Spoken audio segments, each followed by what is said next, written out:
You're in a conversation, it's going well, and someone says, I work in IT, and you say, oh, silence. You know that feeling the moment your brain just stops. You're not stuck because of grammar. Your grammar is fine. You're stuck because you don't know what to say next. You're stuck because nobody ever taught you what to say after the first question. That's what this lesson fixes. One rule, 15 phrases. And by the end, you'll never have that moment again. Let's go. So, why conversations die? Conversations don't die because of bad English. It dies because of this. I work in IT. Oh, nothing is grammatically wrong, but socially it's over. The conversation has finished. The other person has nowhere to go. And that silence, they feel it too. Native speakers almost never just react.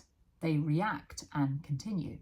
There's a pattern to it, and once you see it, you'll notice it everywhere. Native speakers are trained by experience to keep the conversation ball in the air. The goal of small talk isn't information, it's connection. Every follow-up question is just saying, I'm interested. That's it. So, the one rule.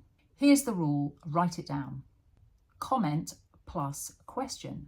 Not just a question, that sounds like an interview, and not just a comment, that's a dead end. Both together, that's a conversation.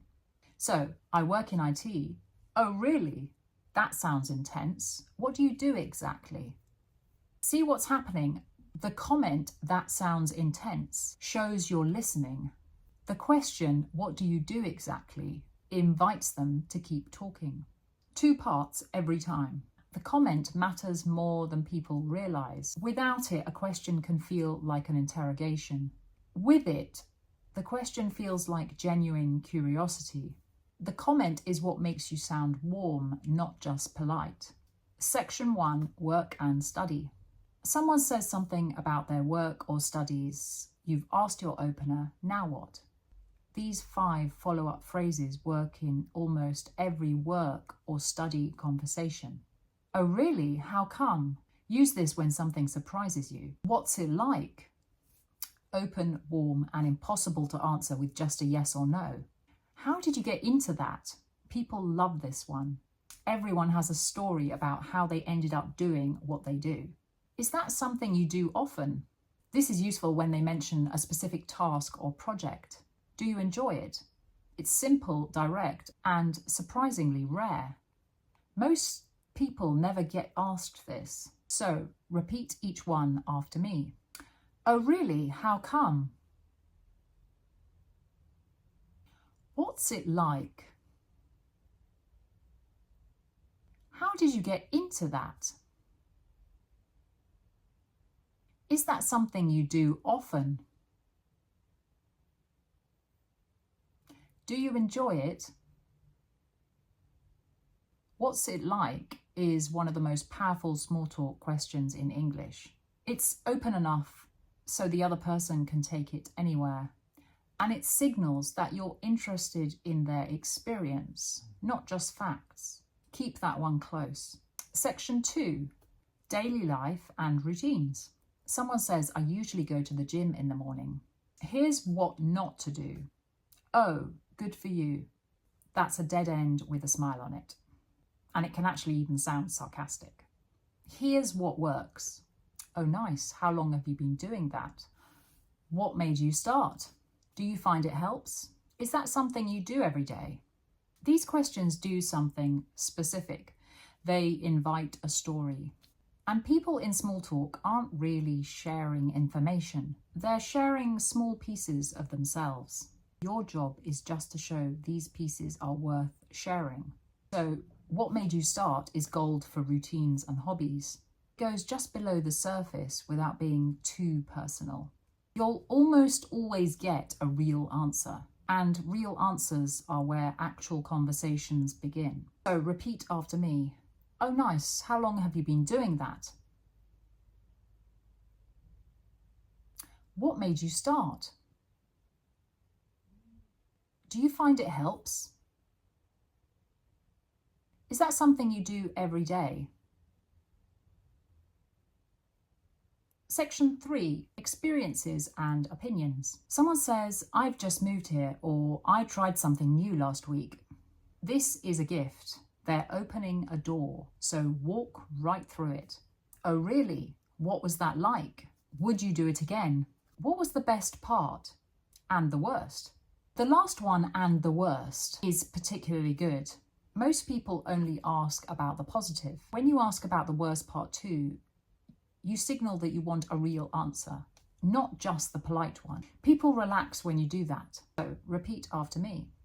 Oh really? What was that like? Would you do it again? What was the best part? And the worst?